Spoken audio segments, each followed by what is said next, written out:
اسی طرح حضرت ابوبکر صدیق کے عہد میں اس طرح قرآن مجید کی جمع و تدوین اور اس کو جو ہے حضرت زید بن ثابت رضی اللہ عنہ کی نگرانی میں انجام دیا گیا ہے۔ صحابہ کرام رضی اللہ رسول صلی اللہ علیہ وسلم کے وصال کے وقت کم و بیش تقریباً جو ہے یہ 25 حفاظ موجود تھے، جن میں سے کچھ انصار تھے، کچھ مہاجرین، جنہیں پورا قرآن مجید یاد تھا۔ اور جو ہے اسی طرح حضرت زید نے بڑے اہتمام کے ساتھ قرآنی صحیفوں کو مرتب کیا اور پھر یہ صحیفہ حضرت ابوبکر صدیق رضی اللہ عنہ کے پاس رہا اور ان کی وفات کے بعد حضرت عمر فاروق کے پاس رہا اور ان کے انتقال کے بعد ان کی بیٹی ام المومنین حضرت حفصہ رضی اللہ عنہ کے پاس رہا۔ عہد عثمانی کی طرف ہم آ جاتے ہیں رضی اللہ عنہ۔ ہم تھوڑا سا اپنی سپیڈ میں تیز رکھوں گی کہ آگے آپ کو میں نے اس کے حوالے سے بھی بتانا ہے۔ حضرت عثمان جو ہے رضی اللہ عنہ کو جامع القرآن کہا جاتا ہے۔ کیا کہا جاتا ہے؟ جامع القرآن۔ اس کے معنی یہ نہیں کہ انہوں نے قرآن کو جمع کیا، بلکہ تلفظ کا جو اختلاف لوگوں میں پایا جاتا تھا، اس سے ان کو بچانے کے لیے موقع معظمہ کے تلفظ والے قرآن کو نافذ کیا۔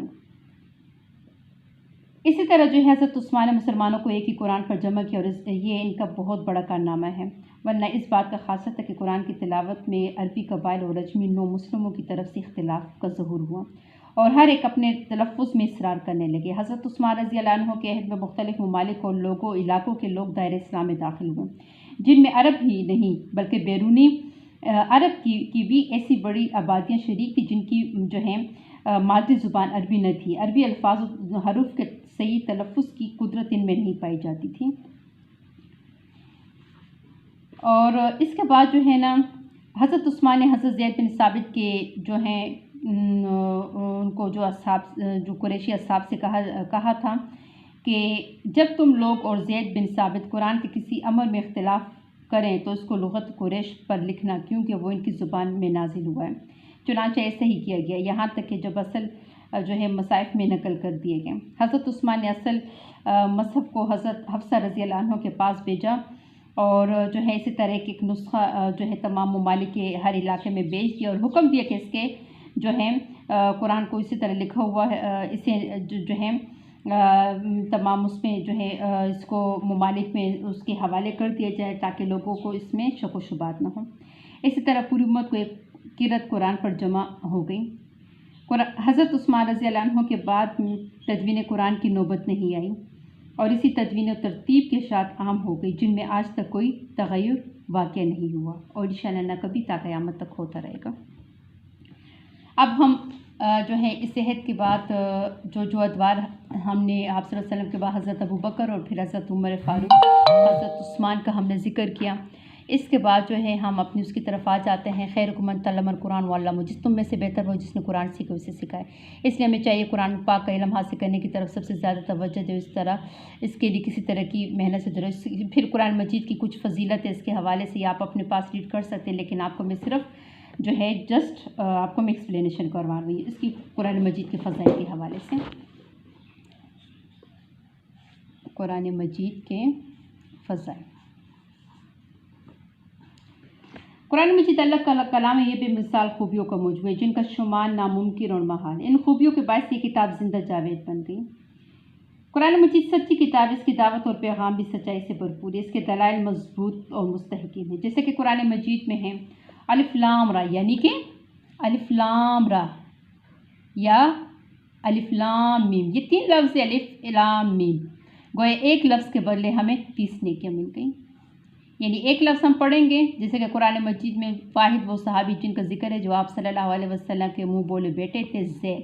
کہا جاتا ہے کہ زید رضی اللہ عنہ کا نام لیتے ہی زا یا دال، ایک لفظ کے بدلے ہمیں 30 نیکیاں مل گئیں۔ اسی طرح سچائی کی طرف رہنمائی کرتی ہے یہ کتاب، اس لیے جو ہے تمام جو ہے اس سے یہ پاک ہے۔ اس کے مضامین میں ذرا بر بھی اختلاف نہیں۔ قرآن مجید کے سورہ نساء آیت نمبر 82 میں ارشاد باری تعالیٰ کہ اگر یہ اللہ کے سوا کسی اور کا کلام ہوتا تو وہ اس میں بہت سا اختلاف کرتے یا پاتے۔ اس میں شک و شبہات سے یہ پاک ہے۔ قرآن مجید ایک ایسی کتاب ہے جو ہر قسم کے شک و شبہات سے پاک ہے، اس کی تعلیمات ہر طرح کے شکوک و شبہات سے پاک ہیں، جیسے کہ سورہ بقرہ کی آیت نمبر 2 میں ہے کہ یہ وہ کتاب ہے ذالک الکتاب لا ریب فیہ، یہ وہ کتاب ہے قرآن مجید ہے، اس میں کوئی شک نہیں۔ اس کتاب نے افراد و اقوام کو کامیابی کی ضمانت دی جو سچے دل سے اس پر ایمان لاتے ہیں۔